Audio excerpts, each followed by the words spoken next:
Hello students, तो चलिए आज हम लोग शुरुआत करते हैं क्लास 9 के एक्सरसाइज 11.2 के क्वेश्चन नंबर 4 का, जो कि है the radius of a spherical balloon increases from 7 centimeter to 14 centimeter as air is being pumped into it. Find the ratio of surface areas of the balloons in 2 cases.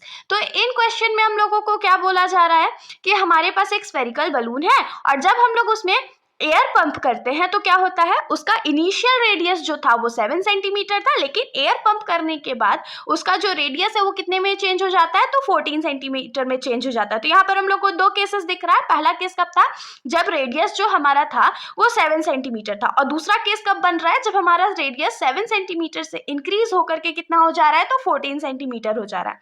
ये तो इस question का first part था।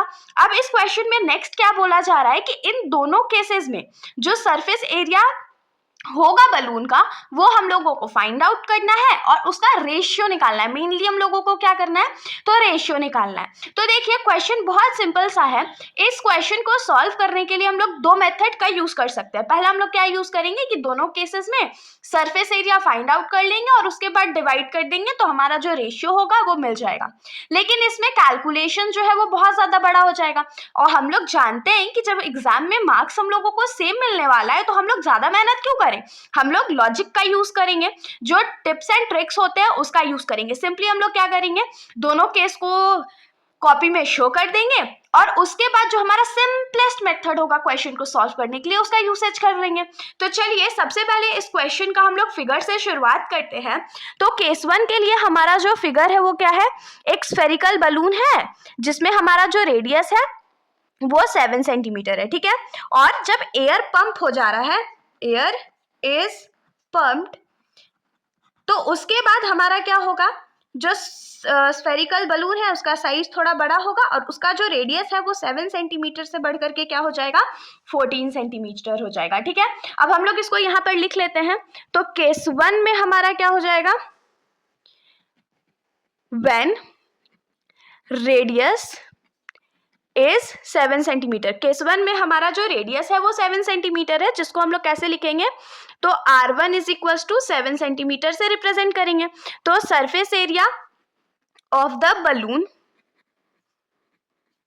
इन case 1 क्या हो जाएगा, तो 4 pi R square, क्योंकि सरफेस एरिया स्फेयर का जो होता है वो 4 पाई आर स्क्वायर होता है ना, लेकिन क्योंकि यहाँ पर हमारा जो रेडियस है वो R1 है, इसीलिए यहाँ फॉर्मूला चेंज होकर के थोड़ा सा क्या हो जाएगा, 4 पाई R1 का स्क्वायर, ठीक है। अब केस 2 पे आते हैं। तो आप लोग बोलोगे दीदी आपने तो वैल्यू ही नहीं पुट करा। हम लोग वैल्यू पुट करेंगे लेकिन लास्ट मोमेंट पे करेंगे ताकि हम लोगों को ज्यादा कैलकुलेशन ना करना पड़े। तो केस 2 में क्या हो जाएगा, व्हेन रेडियस इज 14 सेंटीमीटर, जब हमारा रेडियस जो है वो 14 सेंटीमीटर हो जाएगा।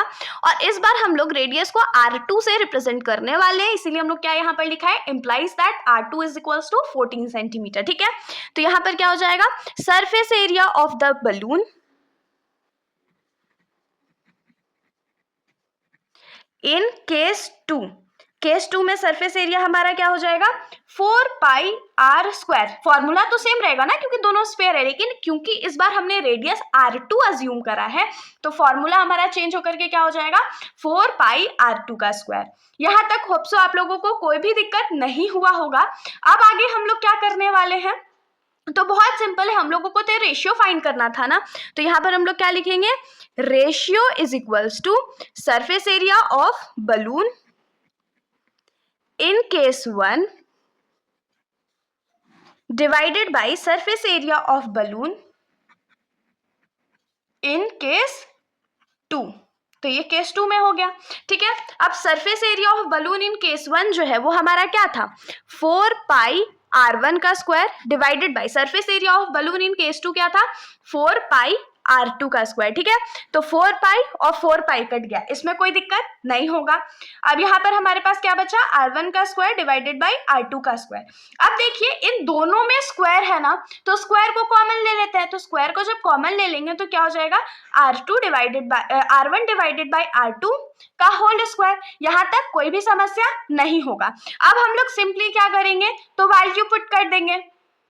तो केस 1 पे वापस जाइए, R1 का वैल्यू हमारा वहां पर क्या था, 7 सेंटीमीटर था और R2 का जो वैल्यू था केस 2 में वो हमारा क्या था 14 सेंटीमीटर था और इन दोनों का स्क्वायर हो जाएगा। अब जो वैल्यूज कट आउट होंगे यहाँ पर उसको हम लोग सिंपली कट आउट कर देंगे, जैसे सेंटीमीटर और सेंटीमीटर कट हो गया तो हम लोग के पास क्या बचा 7/14 का होल स्क्वायर। तो 7 1 7 एंड 7 2 14, तो यहाँ पर क्या हो जाएगा 1/2 का होल स्क्वायर। अब इसको कैसे सॉल्व करते हैं, स्क्वायर सबको अपना अपना वापस दे देते हैं, ये 1 का स्क्वायर हो जाएगा और नीचे 2 का स्क्वायर हो जाएगा।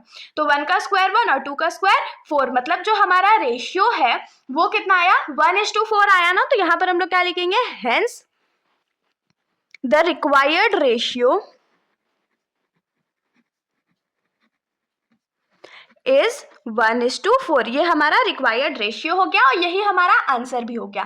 तो होप सो कि आप लोगों को यहाँ तक कोई भी डाउट नहीं आया होगा। अगर कोई डाउट हो तो आप लोग बेशक कमेंट सेक्शन में पूछ सकते हैं, वरना अगर आप लोगों को वीडियो अच्छी लगी तो वीडियो को लाइक करिएगा और मेरे चैनल को बिना सब्सक्राइब करे कहीं भी मत जाइएगा। Thank you.